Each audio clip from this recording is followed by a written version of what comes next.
Sanctions, companies of course are resorting to automation. There are some segments which are already very highly automated, like automotive, but still they are in this transformation from to electrical vehicles. So there's a huge opportunity there to improve as they transform. But on the other angle, as you said, segments like construction, heavy labor intensive, logistics, heavy labor intensive, they really need to find a way to supply what is asked for them. And here automation and robotics is really being very attractive.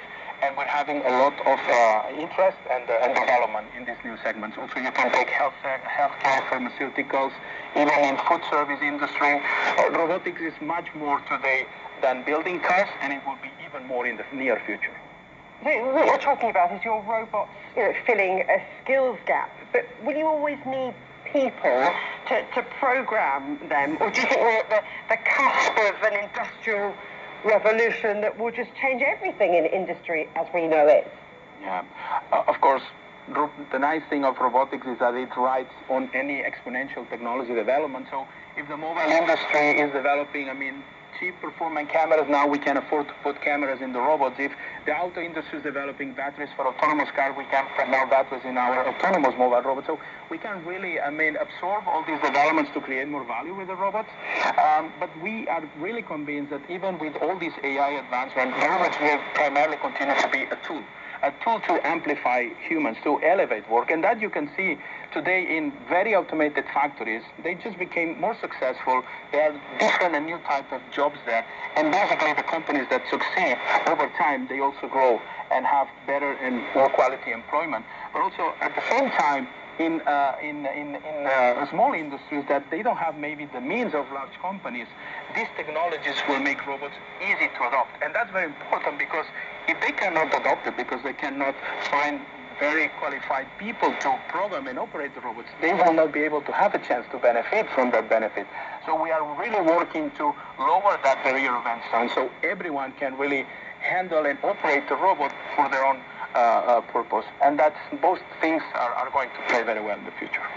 You're talking about ease of using robotics, about how it's going to help everyone, but I wonder if it's actually something that maybe we should be fearing. Because the whole big conversation around the world right now is around AI, and just wondering how that fits into the whole robotics industry, and if we should be scared. Of course, there's a lot of excitement now about certain developments in artificial intelligence like generative AI, ChatGPT. But when you talk about robotics and industrial robotics, first, there is a very strong regulation about safety. The robots have to be caged, and if they're not, there has to be a proper risk assessment, so workers are protected.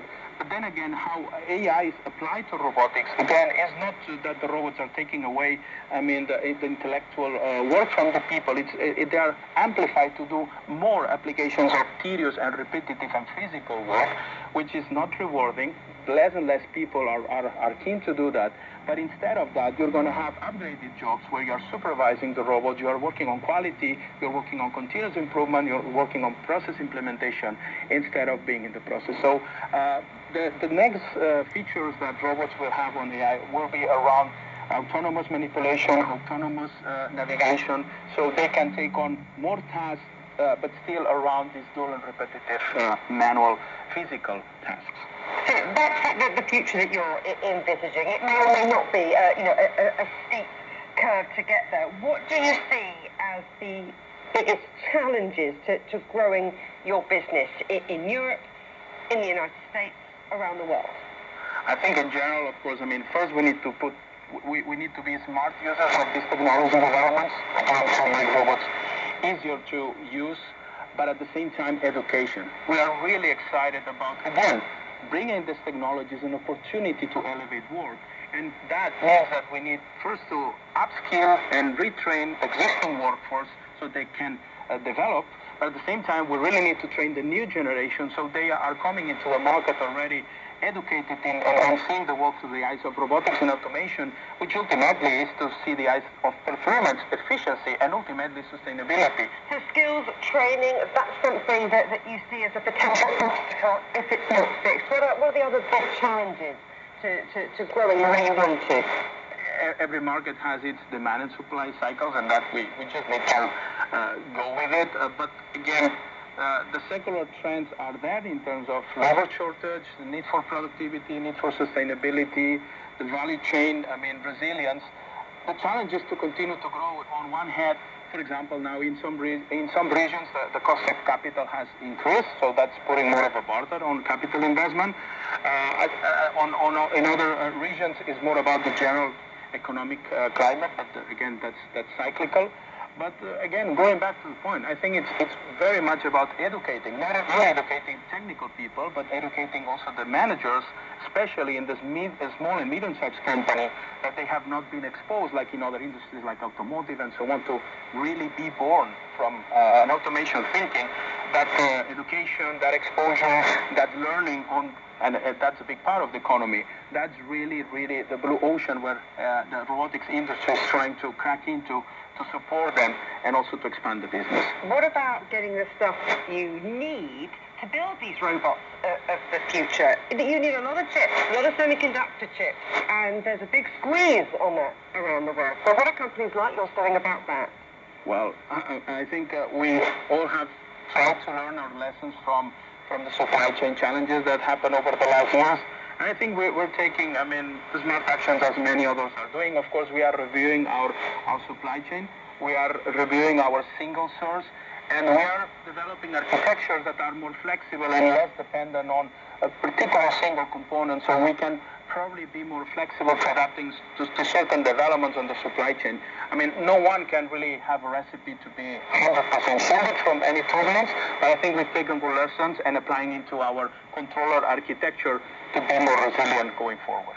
Mark Segura, thank you very much. Thank you. Have a great day.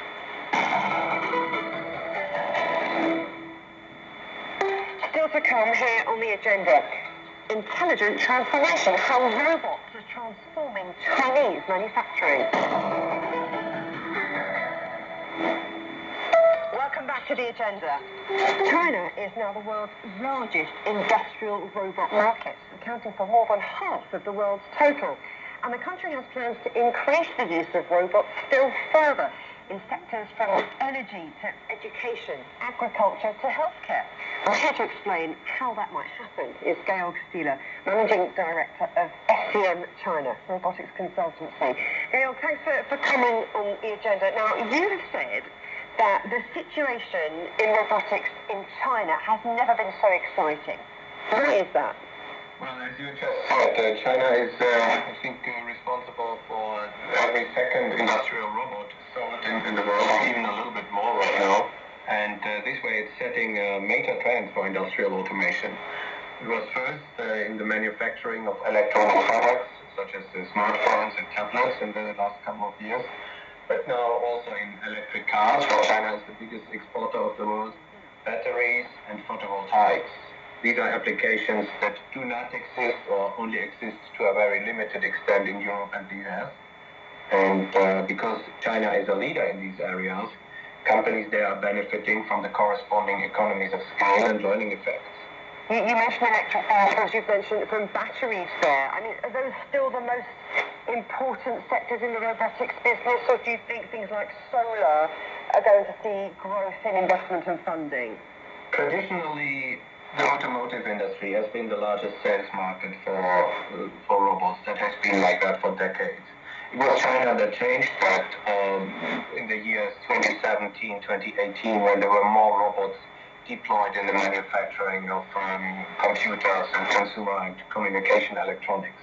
That changed again during the last 2 or 3 years when we had the super cycle in the ramp up of the new production capacities for electric vehicles. So we see that the automotive industry is responsible for more than a quarter of robot sales in China at the moment. There are industries that are growing faster, like you mentioned, photovoltaics and batteries. The capacity for the production of solar modules in China is expected to more than double this year. Accordingly, this market is growing very fast as a sales market, but it's still only 6% compared to the 26% of automotive. Batteries is large, it's 12%, but we still see automotive and consumer electronics as the major sales markets for robots, also for the foreseeable future. You